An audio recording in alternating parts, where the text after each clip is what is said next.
Hello guys, welcome back to my YouTube channel. तो जैसा कि आपने देखा, कल हमने किया था एनसीईआरटी के 1.1 एक्सरसाइज के 3 क्वेश्चंस। तो आज चलिए उससे आगे बढ़ते हैं। तो जैसा कि आप स्क्रीन पे देख पा रहे हैं, फोर्थ क्वेश्चन। चलिए शुरू करते हैं। अगर फोर्थ क्वेश्चन में देखा जाए कि क्या पूछा हुआ है, इसने पूछा है right the following sets in set builder form, यानी कि हमें इन सेट्स को सेट बिल्डर फॉर्म में लिखना है। तो देखते हैं पहला सेट कौन सा है, 3, 6, 9 और 12। तो जिस तरह से आप देख पा रहे हैं कि ये सभी के सभी नंबर्स 3 के टेबल में जाते हैं। जैसा कि आप देख पा रहे हैं, 3 1 जा 3, 3 2 जा 6, 3 3 जा 9 एंड 3 4 जा 12। यानी 1 से लेके 4 तक नंबर से अगर 3 को मल्टीप्लाई करते हैं तो हमारे पास ये सभी के सभी नंबर मिल जाते हैं। तो अगर इसे सेट बिल्डर फॉर्म में लिखना हुआ तो ऐसे लिख सकते हैं। इसी सेट को हम लिखेंगे x such that x is equal to 3n, यानी 3 किसी n से मल्टीप्लाई हो रहा है जहां पर n क्या है, नेचुरल नंबर। n कोई नेचुरल नंबर है क्योंकि 1 से स्टार्ट हो रहे हैं तो नेचुरल नंबर है, और जो n है वो 1 के इक्वल और 1 से बड़ा है, और 4 के इक्वल और 4 से छोटा है। मतलब कि 1 से लेके 4 तक सभी नेचुरल नंबर से अगर हम 3 को मल्टीप्लाई करेंगे तो हमारे पास 3, 6, 9 और 12 मिलेंगे। तो देखिए, इससे हमने रोस्टर फॉर्म से किस में कन्वर्ट कर लिया, सेट बिल्डर फॉर्म में। अब चलिए अगले क्वेश्चन को देखते हैं। अगले क्वेश्चन में कौन से नंबर्स दिए हैं? अगले में दिए हैं 2, 4, 8, 16, 32। अब देखिए, सभी नंबर आते तो 2 के टेबल में है बट लाइन वाइज नहीं है, पर इतना हमें जरूर पता है कि ये सभी नंबर्स 2 के मल्टीपल हैं। तो अगर इन्हें ध्यान से देखा जाए, फैक्टराइज किया जाए, तो आपको इतना पता है कि इसको ऐसा लिख सकते हैं, 2 को तो 2 लिख सकते हैं, 4 को कैसे लिख सकते हैं, 2 इंटू 2, और 4 को अगर 2 से और मल्टीप्लाई कर दे तो क्या आता है, 8। तो हम लिख सकते हैं 2 इंटू 2 इंटू 2, यानी इससे हमारे पास क्या आएगा, 8। तो उसी तरीके से अगर 16 देखेंगे तो 2 8 जा 16 होता है, मतलब कि पहले 8 के फैक्टर्स लिखो फिर उसको मल्टीप्लाई कर दो 2 के साथ। तो इसी तरीके से जब 2 को 5 बार मल्टीप्लाई करेंगे तो हमारे पास क्या आएगा, 32। तो जैसा कि आप देख पा रहे हो सभी नंबर 2 के मल्टीपल हैं, तो इन्हें अगर लिखना हो तो ऐसा भी लिख सकते हैं 2। अब 2 को 2 बार मल्टीप्लाई कर रहे हैं तो 2 स्क्वायर, फिर 8 में 2 को 3 बार मल्टीप्लाई कर रहे हैं तो 2 क्यूब, और फिर 2 की पावर 4 और 2 की पावर 5। यानी कि अगर इसे सेट बिल्डर फॉर्म में लिखना हो तो हम इस तरह से लिख सकते हैं कि x such that x is equal to 2 की पावर n। वो आप देख रहे हो 2 की पावर पहले 1 थी, फिर 2, फिर 3, फिर 4, 5। ये सभी कौन से नंबर्स हैं, नेचुरल नंबर्स। तो हम कह सकते हैं कि 2 की power n, where n is natural number, और जो n है वो 1 से बड़ा है और 1 के इक्वल भी है, और 5 से छोटा है और 5 के इक्वल भी है। मतलब कि 1 से लेके 5 तक अगर हर नंबर हम 2 की पावर में रख दें तो हमारे पास ये सभी के सभी नंबर्स आ जाएंगे। तो इसको हमने कर दिया है सेट बिल्डर फॉर्म में कन्वर्ट। तो चलिए अगला क्वेश्चन देखते हैं, थर्ड पार्ट। तो थर्ड पार्ट में क्या दिया गया है, थर्ड पार्ट में दिया गया है 5, 25, 125 और 625। तो देखिए, ये भी 5 के टेबल में जाते हैं सब के सब, और ये सब 5 के मल्टीपल हैं। जैसे कि 5 को आप 5 लिख सकते हो, बिल्कुल लिख सकते हैं। अगर 5 में हम 5 को मल्टीप्लाई करो तो क्या मिलता है, 125। अगर उसी तरीके से 125 में हम 5 को मल्टीप्लाई करते हैं तो क्या मिलता है, 625। यानी कि 25 में अगर हमने 5 मल्टीप्लाई किया तो 125 मिलेगा। देखो, ये 5 था, ये 25, ये 125, और उसी तरीके से 125 में अगर हम 5 को मल्टीप्लाई करते हैं, 125 में अगर हम 5 को मल्टीप्लाई करते हैं तो हमारे पास क्या आता है, 625।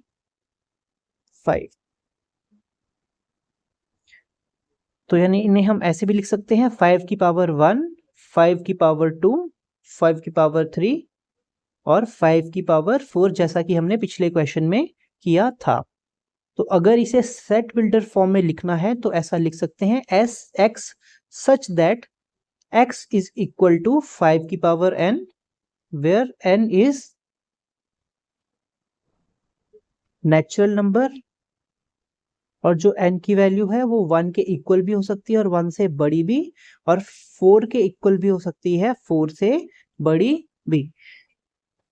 तो देखिए ये क्वेश्चन में भी हमने इसको सेट बिल्डर फॉर्म में कन्वर्ट कर लिया है।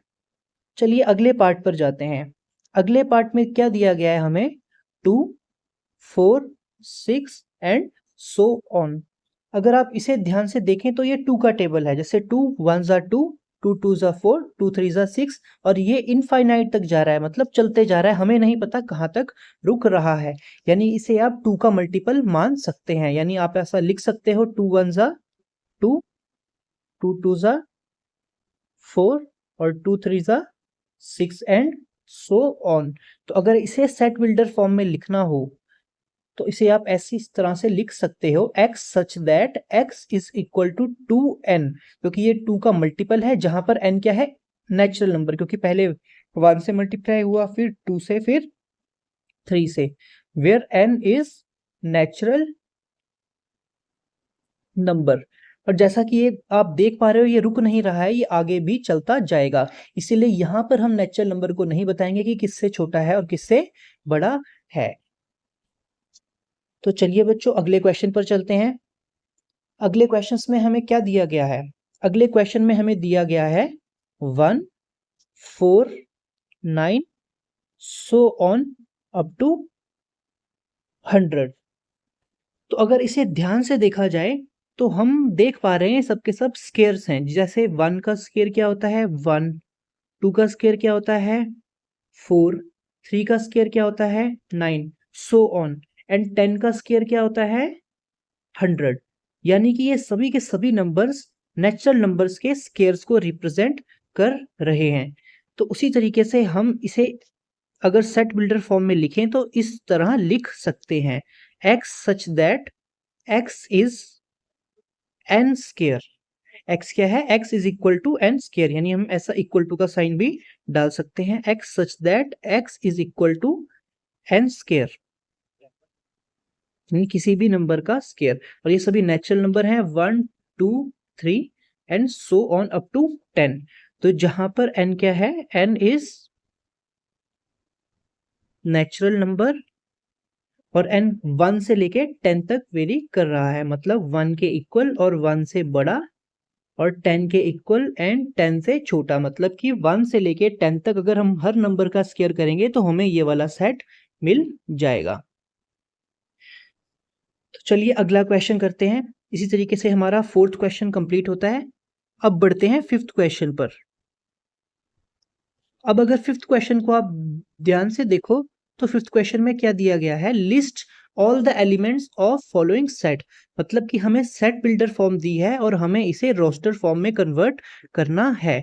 तो पहला पार्ट है x is odd natural number, यानी कि हमें लिखने हैं सभी ऑड नेचुरल नंबर्स। तो जिस तरह से आपको पता है नेचुरल नंबर्स क्या होते हैं, अगर हम नेचुरल नंबर्स की बात करें उसे हम n से रिप्रेजेंट करते हैं, तो वो होते हैं 1 2 3 4 5 एंड सो ऑन। अब इसमें से केवल ऑड नंबर लिखेंगे, जैसे 1 है, 3 है, 5 है, 5 के बाद क्या आता है? 7 एंड सो ऑन। तो अगर सभी ऑड नेचुरल नंबर्स को लिखना हो तो मैं इस तरह से लिख सकता हूँ 1 3 5 7 9 and so on. Odd number उन्हें कहते हैं जो 2 से डिवाइड नहीं होते हैं, जैसे कि 1 भी 2 से डिवाइड नहीं होता, 3 भी नहीं, 5 भी नहीं, 7 भी नहीं। तो ये हमने इसके सभी एलिमेंट्स लिख दिए। तो अगले क्वेश्चन पर बढ़ते हैं। अगला क्वेश्चन है x is integer such that x क्या है? इंटीजर है और x -1/2 और 9/2 के बीच में आता है। तो अगर आप इसे डिवाइड करो 2 के साथ तो ये क्या बनता है? -0.5 और 9/2 को लिखो तो ये बनता है 4.5। तो 0.5 और 4.5 के बीच में कितने इंटीजर्स आते हैं। तो अगर इंटीजर्स की बात की जाए तो सभी पॉजिटिव नंबर, सभी नेगेटिव नंबर और 0 को मिलाकर इंटीजर्स बनते हैं। तो 0.5 और 0.45 के बीच में कौन कौन से नंबर आएंगे। तो देखो 0.5 और 0.45 अगर आप नंबर लाइन पर ड्रॉ करो तो देखो अगर ये 0 है, ये 1, ये 2, ये 3, ये 4 और 4 के बाद कहीं पर आएगा 4.5। उसी तरीके से 0 से लेके -1, अब देखो 0 और -1 के बीच में कहीं पर क्या आएगा, -0.5। तो इसके बीच में जितने भी इंटीजर्स आते हैं उन्हें हम लिख देंगे। तो इनके बीच में कौन कौन से इंटीजर्स आते हैं, 0, 1, 2, 3 एंड 4। तो ये इसके सभी एलिमेंट्स हैं। चलिए तीसरा पार्ट करते हैं इस क्वेश्चन का।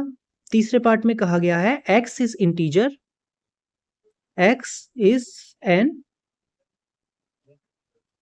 Integer where x square is less than और इक्वल टू 4। तो जैसा कि आप देख पा रहे हो कि किसी नंबर का स्क्वायर है जो 4 से छोटा या 4 से इक्वल है और इंटीजर है। तो इंटीजर कहाँ से स्टार्ट होते हैं, नेगेटिव से लेके 0 से लेके पॉजिटिव। तो देखो अगर हम 0 का स्क्वायर करें तो 0 होता है और वो क्या है, लेस देन 4। अगर मैं 1 का स्क्वायर करूं तो 1 का स्क्वायर 1 होता है, वो क्या है, लेस देन 4। और अगर मैं 2 का स्क्वायर करूं तो वो क्या होता है, 4, जो कि क्या है, इक्वल टू 4। और ये सभी के सभी नंबर्स इस वाली इक्वेशन को सेटिस्फाई कर रहे हैं। बट ये इंटीजर्स है तो यहाँ पे नेगेटिव नंबर भी लेंगे। तो 0 का तो नेगेटिव नहीं होता है, लेकिन अगर -1 का स्क्वायर करें तो -1 को 2 बार मल्टीप्लाई करेंगे तो माइनस माइनस प्लस हो जाएगा। तो -1 का स्क्वायर भी कितना आएगा, 1, और ये भी क्या है, लेस देन 4। और सिमिलरली अगर हम -2 का स्क्वायर करेंगे तो ये क्या आ जाएगा, -2 इंटू -2, यानी माइनस माइनस कैंसल, तो 2 2 जा 4 और ये इक्वल टू क्या हो जाएगा, 4। तो जो भी नंबर इंटीजर्स जिनका स्क्वायर लेस देन या फिर इक्वल टू 4 आ रहा है, अगर उनको हम लिखें तो वो है -2, -1, 0, 1 और 2। इसी तरीके से हमारा थर्ड क्वेश्चन भी कंप्लीट होता है।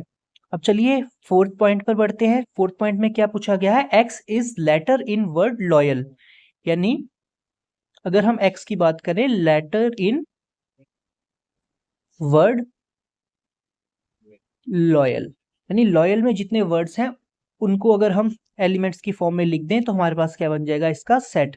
तो पहला एलिमेंट है लॉयल में L, फिर है O, फिर है Y, फिर है A, और वापिस से L आएगा, लेकिन एलिमेंट्स को हम रिपीट नहीं करेंगे क्योंकि हर एलिमेंट डिस्टिंक्ट होना चाहिए। तो ये इसके सभी लेटर्स हो गए।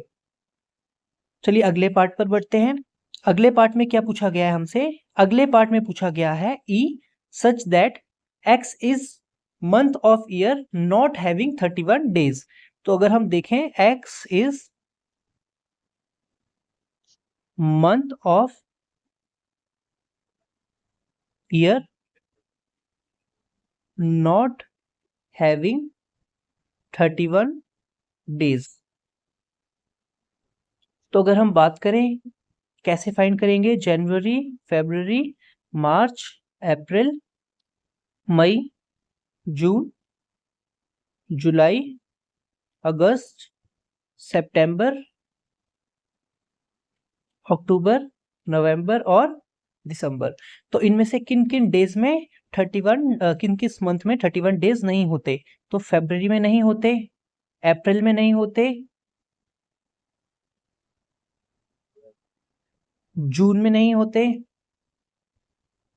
सितंबर में नहीं होते और नवंबर में नहीं होते। तो अगर हम इन्हें ब्रैकेट्स में लिख दें तो हमें पता लग जाएगा कौन कौन से नंबर में नहीं होते। तो देखो फरवरी,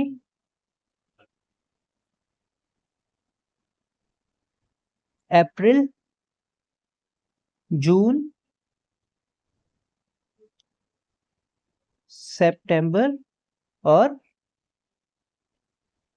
नवंबर।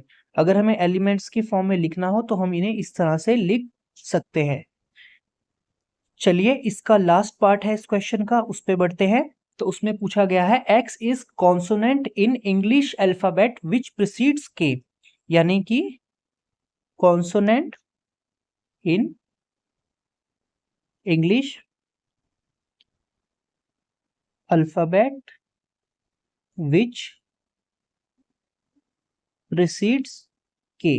अब देखिए कॉन्सोनेंट्स और वॉवल क्या होते हैं, इंग्लिश के जितने भी अल्फाबेट्स हैं उसमें वॉवल्स होते हैं ए, ई, आई, ओ, यू, इन सभी को हम कहते हैं वॉवल्स। और जो बाकी रिमेनिंग होते हैं, रेस्ट ऑफ द चीजें होती हैं, उनको बोलते हैं कॉन्सोनेंट्स। तो जो भी